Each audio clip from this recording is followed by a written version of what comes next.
Dear students, today's class we are going to talk about the relational database design.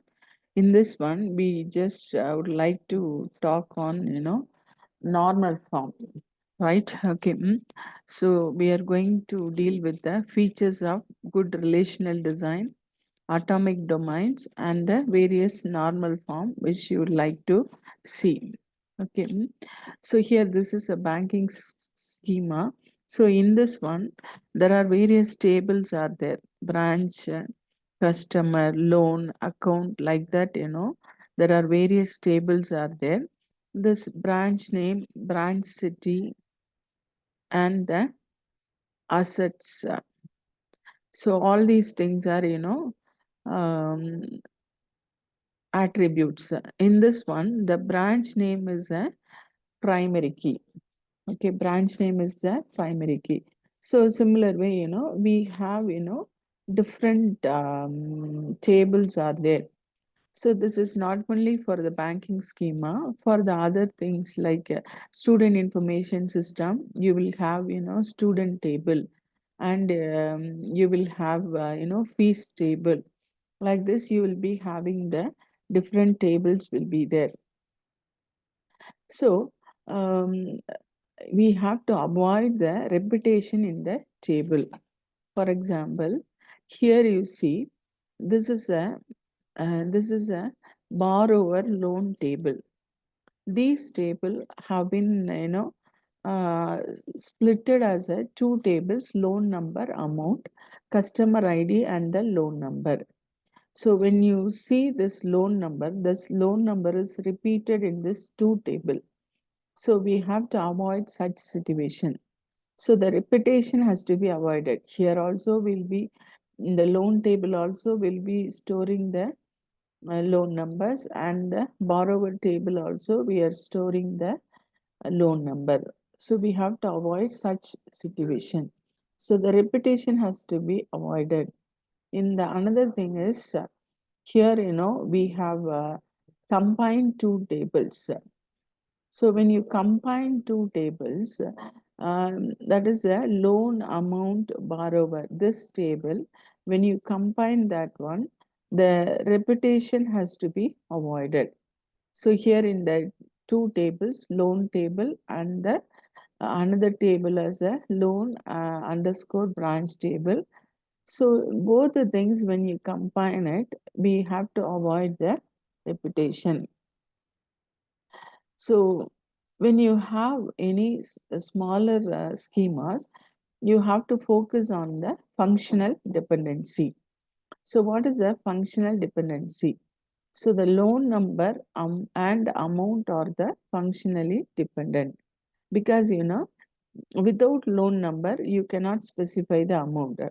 So similar way, the fees receipt number and the amount is a functional dependent one. Okay. So they are without that one we cannot able to do anything, right? So the next thing is the lossy decomposition, right? Whenever we decompose the tables, we should not lose any data. So here, this is a employee table. So this employee table have been divided into two. Afterwards, we rejoin the table. When you split the table or when you rejoin the table, in both the places, we have to avoid the, loss. We have to avoid it. The next thing is we are going to talk about the first normal form. This is very, very important topic. Okay. So first normal form. So we have to use the atomic. Okay. The element should be an indivisible unit. For example, you take the name. So in this one, you can take first name, second name, last name, like that you can take it. So whenever you give, you have to give first name, last name, like that you have to give. So for example, when I take the CS 1001, so CS indicate the computer science, 101 is the register number. So it is not an atomic. So the first normal form, whatever the values which we are giving, it has to be, atomic. Okay. So that is called as a first normal form. So here you see, this is an example, CS0012. So this indicates CS0012 is a number. EE is a triple E, 1127 is a number. These things you have to avoid. Okay. So um, you have to avoid the repetition in the table design, and the decomposition has to be, lossless. Okay. So whenever we decompose it or whenever you join it again, that should be lossless, right? Okay. So the functional dependency, as I have told you, piece receipt number and the tend to name. It's a piece receipt number tend to amount is a functional dependency. So fees receipt number tend to amount is a functional dependency. Okay. So similar way, loan number tend to amount is a functional dependency. Okay. So how to write it in a notation? Alpha contained relation, beta contained R. The relation is nothing but table. Alpha tend to beta. Okay. That is nothing but, piece number contained in R, amount contained in R, piece number tend to amount. That is a functional dependency. Okay. So the next thing is, what is a trivial? A functional dependency, when we call that one as a trivial. Okay. Customer name, loan number tend to customer name. Okay. So in this one, alpha tend to beta. Alpha is a customer name, comma, loan number, and beta is a customer name. So beta contained alpha. This customer name is available in the alpha. Okay. So when this satisfies, that is called as a trivial. Alpha tend to beta and beta contained alpha. Beta contained alpha, that is called as a trivial.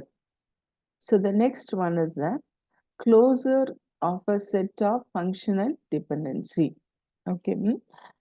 So all functional dependency logically implied by F is the closure of F. Okay.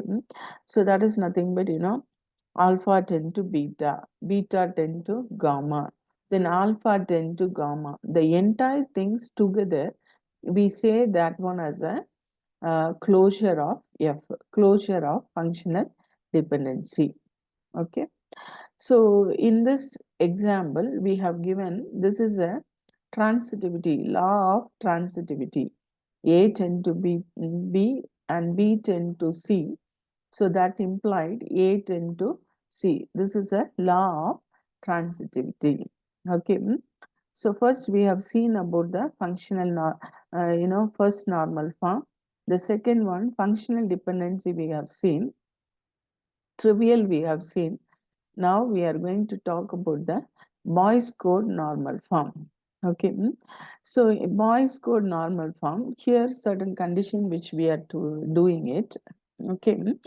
Already you know what is a trivial. So in this Boy's code normal form, we have first condition is alpha tend to beta is trivial.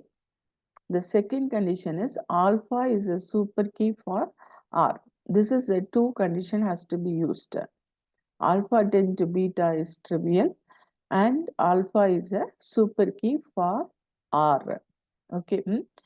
So alpha tend to beta is a functional dependency, right? Okay. So what is a super key? Okay, super key is nothing but it is an attribute that is used to uniquely identify all attributes in a relation. Okay, so that key will say It is the unique identification of all attributes in a relation. For example, a customer ID, it uniquely identify, okay, the customer. Similar way, a register number of a student, it uniquely identify the student. The next one is the candidate key. Candidate key is a set of attributes that uniquely identify the tuples in a relation to our table. That is in a row. So how we are uniquely identify is using the candidate key. Okay, that key will say it is a separate row or it is a different row. Okay, so next thing is we have to talk about the third normal form. Okay, so in the third normal form, three things which we are using. Okay, so we know alpha 10 to beta is a functional dependency. So the first one is alpha 10 to beta is trivial. Alpha is a super key for R. So these two conditions already used in the BCNF. The same condition will come. Apart from that, each attribute A, every attribute in beta minus alpha is contained in a candidate key for R. Okay, so is contained in a candidate key for R. Okay, that is a third condition. Okay, first two condition is BCNF condition. The third condition is each attribute A in beta minus alpha is contained in a candidate key R. This is for the third normal form. So goal of a normal form.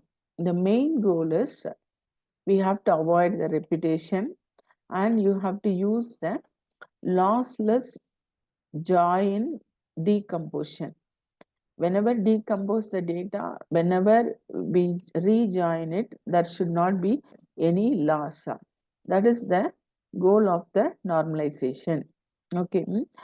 And the next thing is that when you use the functional dependency, there are different things like reflexivity, argumentation, transitivity we are using. Okay, so that is a Armstrong axioms, right? So if beta contain alpha, then alpha tend to beta. This is a reflexivity. Okay, beta contain alpha, then alpha tend to beta. So that is a reflexivity. Then argumentation is nothing but alpha tend to beta. If you join the gamma, gamma alpha tend to gamma beta. So that is a argumentation. Okay, so the transitivity is nothing but alpha tend to beta, beta tend to gamma, then you can take it as a alpha tend to gamma. Okay, so this is a three different rules which we are using. Okay, um, so sound is nothing but it generate only functional dependency that actually hold. Okay, so whatever we would like to use the functional dependency, that alone is called as a sounder. Complete is nothing but all functional dependency that hold. Okay, whatever the possible functional dependency, you can able to use it. Okay, so the next thing is a second normal form. Okay, in the second normal form, it should be in first normal form. That is, it has to be atomic. Okay, and the second conditional, all non-key attributes are fully functionally depend on the primary key. Okay, it depend on the primary key. Primary key is a unique key, so it is depend on the primary key. For example, a teacher table, subject, teacher age, everything will be there. Everything is depend on the teacher ID. A student table, all information depend on the student ID. This is what the second normal form. So today's class, we talked about first normal form, BCNF, second normal form, and the third normal form we have seen. Then we have seen the functional dependency, trivial, and the closure. Okay, so all these things we have seen. So thank you.